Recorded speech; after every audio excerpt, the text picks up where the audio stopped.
Hello, my name is Rubel Perez. I am 50 years old. I live in Tuluá, Valle del Cauca. I have two sons and one daughter. The girl is 27 years old. The middle boy is 24 years old. The youngest is 21 years old. I am divorced.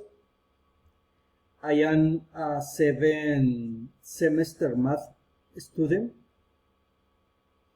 The activities I like doing at home are watching TV, cooking, reading a book, no more.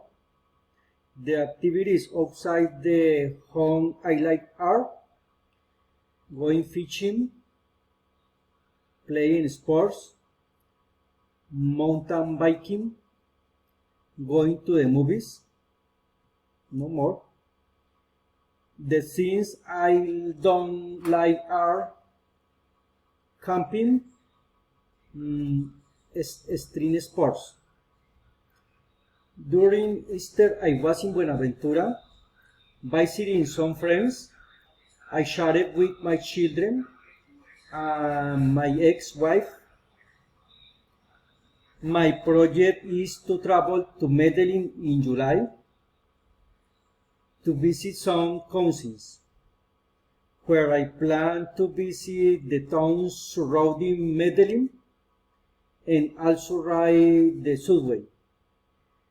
Okay, these are my plans. So long.